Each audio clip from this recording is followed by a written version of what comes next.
Tendre Père, tendre Père, quelle joie d'être ton enfant, tendre Père. Vers toi j'élève mon âme en réponse à ton amour, tendre Père, tendre Père. Je t'adore, je t'adore, je t'adore, je t'adore, tendre Père. Vers toi j'ai levé mon âme en réponse à ton amour, tendre Père, tendre Père. J'avais envie de chanter ces paroles. Bienvenue à toi pour vivre avec moi cette parole de la vie éternelle que Jésus-Christ nous a apportée. Nous sommes aujourd'hui le 4 juin 2024. 4 juin 2024, je suis venu te dire que c'est pour toi un jour de grâce et de bénédiction que tu as à vivre avec la présence de Jésus-Christ dans ta vie. Notre Père, notre tendre Père qui nous aime tant, il nous a tellement aimés qu'il a envoyé Jésus-Christ, son Fils unique, sur la terre, afin que quiconque croit en lui puisse avoir la vie éternelle. Cette vie éternelle de laquelle l'humanité a été exclue lorsque l'Éternel des armées a dit « Empêchons-les de vivre éternellement ». Jésus-Christ vient au nom de Dieu le Père, au nom de son tendre Père, de notre tendre Père. Jésus-Christ vient dire « Celui qui croit en moi vivra éternellement ». Voilà pourquoi je suis dans la joie aujourd'hui de te parler de Jésus-Christ, de te dire que si tu crois en Jésus-Christ, tu as la vie éternelle. Et personne ne peut t'enlever cette vie éternelle parce que c'est Jésus-Christ qui te la donne par sa grâce. Donc aujourd'hui, ce 4 juin, c'est pour toi un jour de grâce. Laisse-toi toucher par la grâce de Jésus-Christ et laisse le Seigneur Jésus-Christ transformer ta vie. Les circonstances sont peut-être douloureuses, mais Jésus-Christ est là, il dit, je suis avec toi tous les jours jusqu'à la fin du monde et je ne t'abandonnerai jamais. C'est pour ça que je peux me permettre de te dire, pas de panique, pas de découragement, pas de déprime. Élève ton âme seulement vers Jésus-Christ. Élève ton âme vers Jésus-Christ et sois libéré, sois apaisé. Car Jésus-Christ est fidèle dans sa parole et il te dit, je suis avec toi tous les jours jusqu'à la fin du monde. Je ne connais pas les circonstances de ta vie, je ne connais pas tes problèmes, mais je connais une chose, c'est que si Jésus-Christ est dans ta vie, il te prendra en charge. Il ne t'abandonnera jamais. Et autant que Jésus-Christ est dans ta vie, tout demeure encore possible pour toi, parce que Jésus-Christ, mon Seigneur, ton Seigneur a dit, tout est possible à celui qui croit. Il a même dit, si tu crois, tu verras la gloire de Dieu dans ta vie. Et les autres qui connaissent tes problèmes, tes difficultés, qui croyaient que tu n'allais jamais pouvoir t'en sortir, et lorsque la présence de Jésus-Christ te délivrera, ils verront la gloire de Dieu dans ta vie. Si tu crois, tu verras la gloire de Dieu. Ça, c'est la parole du Seigneur Jésus-Christ. Et Jésus-Christ a dit aussi que nous pouvons adresser nos prières au Père en son nom. C'est ce que je fais, je prie avec toi. Je ne connais pas en particulier tes besoins, mais toi, tu les connais. Tandis que je prie, tu vas prier avec moi. Tu vas dire tes besoins au Père dans le nom de Jésus-Christ. Et notre tendre Père va agir en ta faveur. Quand il t'aime, il ne veut pas que tu sois malheureux, que tu sois dans la tristesse. Donc, sois apaisé, que la présence de Dieu le Père au travers de Jésus-Christ est dans ta vie. Que le nom de Dieu le Père soit béni. Prions maintenant. Père, je te prie pour mon frère, pour ma sœur, cet homme, cette femme qui écoute et qui regarde cette vidéo et qui prie avec moi. J'appelle ta bénédiction dans sa vie. J'appelle dans sa vie la réponse, l'exaucement de ses prières. Tu vois qu'elle est en train de te dire sa demande, de te dire sa prière maintenant, du fond de son cœur. Je te demande dans le nom de Jésus-Christ de répondre à sa prière. Si c'est parce qu'il est malade dans son corps, mais que la maladie disparaisse. Quels que soient les soucis, les problèmes, qu'elle t'apporte maintenant, Père, dans le nom de Jésus-Christ. Soit donc la solution. Car là où il n'y a pas de solution, Jésus-Christ, tu es la solution pour elle, pour lui. Là où il n'y a pas de réponse, tu es la réponse. Alors, Papa, dans le nom de Jésus-Christ, sauve mon frère, sauve ma sœur. Par ta grâce, je t'en prie. Dans le nom du Seigneur Jésus-Christ. Amen. Amen. Que le nom de Jésus-Christ soit béni, soit glorifié, dès maintenant et à jamais. Que le nom de Dieu le Père soit béni, soit glorifié. Dieu le Père est riche dans son amour. Et il est merveilleux. Il est merveilleux quand il manifeste sa puissance en faveur de ses enfants. Merci, Papa, parce que tu réponds à nos prières dans le nom de Jésus-Christ. Amen. Je vais maintenant lire avec toi. Continue la lecture de l'évangile de Jean, chapitre 10, où Jésus parle du bon berger. Il dit qu'il est le bon berger, il donne sa vie pour ses brebis, mais il y a d'autres brebis qui ne sont pas encore venus à lui, il va les amener. Il dit aussi que personne ne lui ôte la vie, il donne sa vie volontairement. Et nous allons lire maintenant à partir du verset 19, Jean 10, verset 19. Il y eut de nouveau, à cause de ces paroles, division parmi les Juifs. Plusieurs d'entre eux disaient, il est un démon, il est fou, pourquoi l'écoutez-vous? Et d'autres disent, ce ne sont pas les paroles d'un démoniaque. Un démon peut-il ouvrir les yeux des aveugles? Et oui, lorsque Jésus est présent, lorsque Jésus donne sa parole, personne ne peut rester indifférent. On se met avec lui ou contre lui. Et c'était ça. Les pharisiens, les religieux juifs étaient là, en train de se diviser, de se disputer, parce que les uns disent, eh bien, Jésus a un démon, il est fou, pourquoi l'écoutez-vous? Et d'autres disaient, mais attention, ce ne sont pas des paroles des fous, ça. Est-ce qu'un démon peut ouvrir les yeux des aveugles? Jésus l'a fait. Les œuvres de Jésus sont là, les œuvres de Dieu sont là, mais il y a des hommes qui refusent de les reconnaître.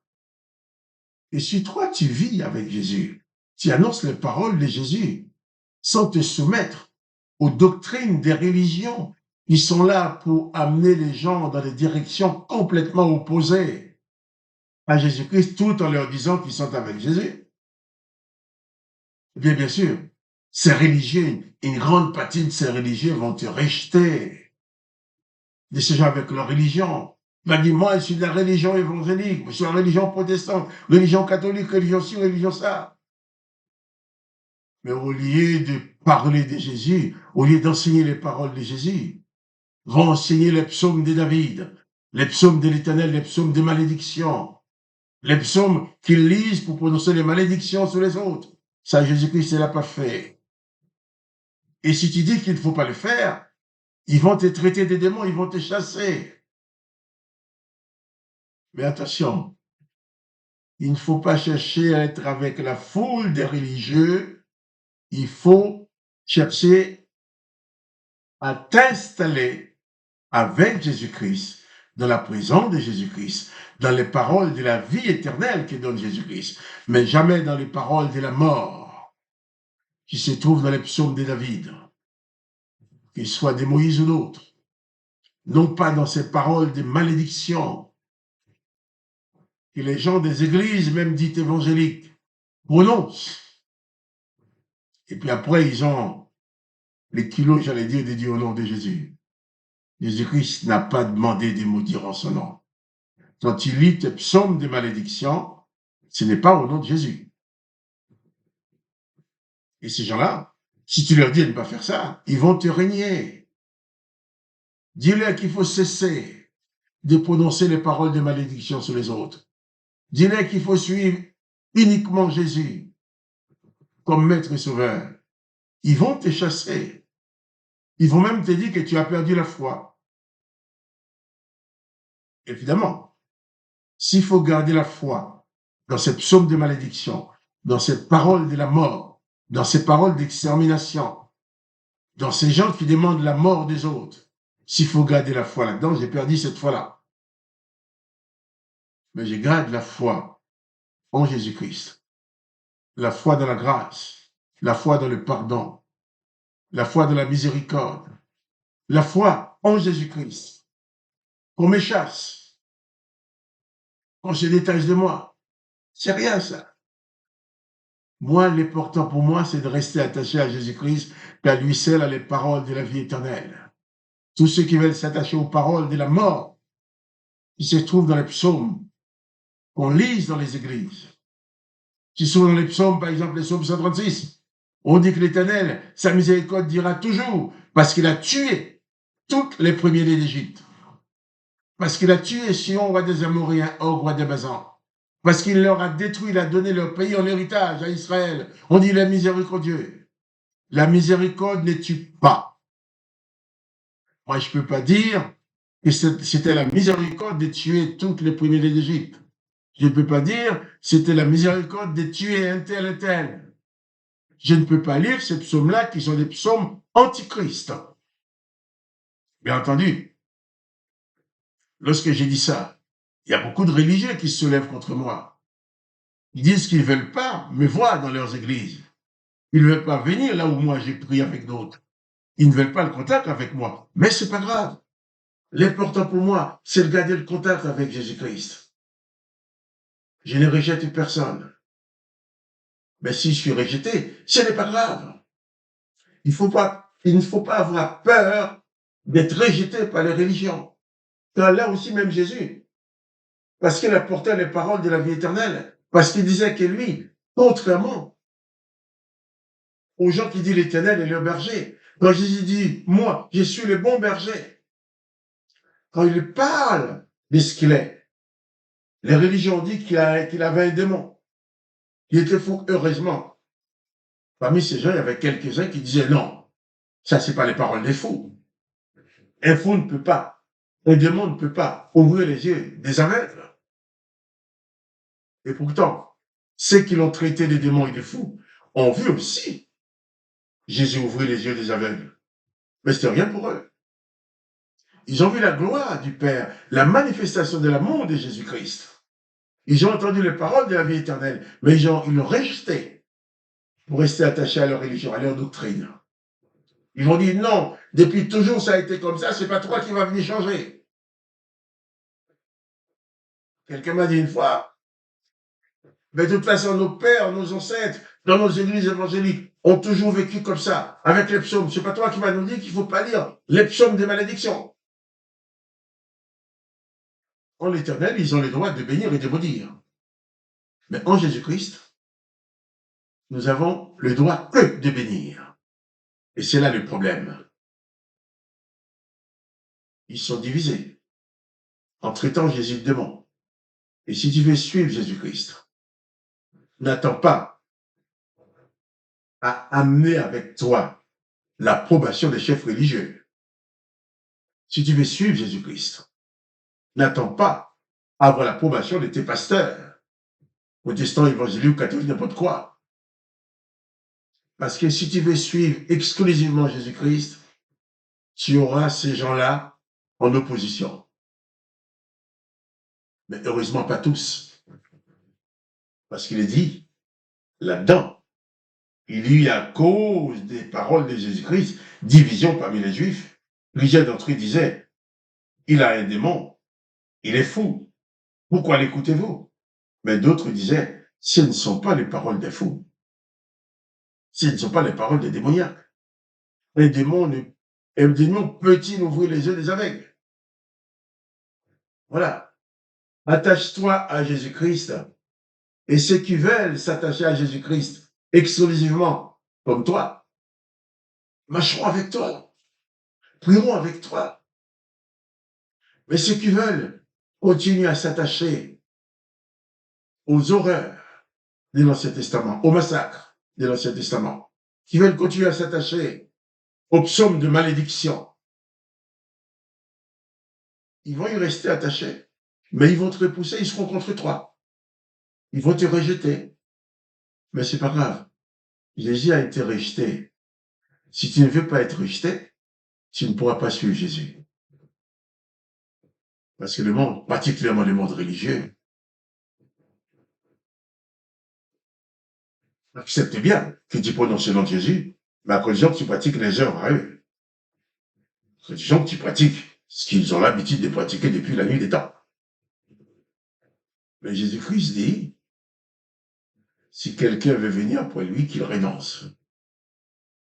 Jésus-Christ dit que lui, il n'est pas venu pour que les brebis aient la mort, mais il est venu pour que les brebis aient la vie, qu'elle ait en abondance. Jésus-Christ n'est pas venu pour condamner, mais pour sauver. Jésus-Christ n'est pas venu pour maudire, mais pour bénir. Donc, ils sont divisés. Et toi aussi, quand tu parles de Jésus-Christ, quand tu dis aux gens qu'il n'y a pas d'autre sauveur que Jésus-Christ, quand tu dis aux gens, s'ils marchent avec Jésus-Christ, ils n'ont pas à utiliser le psaume de malédiction dans leur prière. Ils vont te rejeter. Parce qu'ils ont besoin de ce psaume de malédiction pour satisfaire leur désir de maudire. Mais Jésus-Christ dit, bénissez et ne maudissez jamais. Jésus-Christ n'a maudit personne, même ceux qui l'ont tué, ceux qui l'ont maltraité, ceux qui l'ont accusé, même ceux-là qui l'ont traité de démon. Au moment sur la croix, Jésus-Christ a dit, Père, pardonne-leur, car ils ne savent ce qu'ils font. Alors, Jésus-Christ a été rejeté. N'aie pas peur d'être rejeté par les religieux. N'aie pas peur d'être rejeté par ceux qui veulent continuer à demeurer dans les enseignements qui dispensaient les Juifs dans l'Ancien Testament. Ils vont te chasser, ils vont te traiter de démons. Ils vont dire aux autres de ne plus parler avec toi, de ne plus te parler, de ne plus te fréquenter. Mais c'est pas grave. La meilleure fréquentation que je peux avoir dans ma vie, c'est celle de Jésus-Christ. Et les autres, ils ne peuvent rien pour moi. Seul Jésus-Christ donne la vie éternelle. Donc attention, ne cherche pas absolument à être avec la grande foule.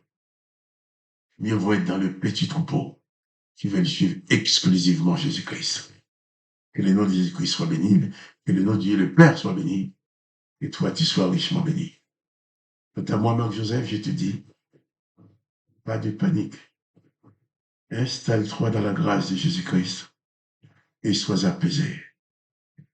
Si tu aimes cette vidéo, partage-la avec tes connaissances. Je te dis aussi, à demain pour les paroles de la vie éternelle.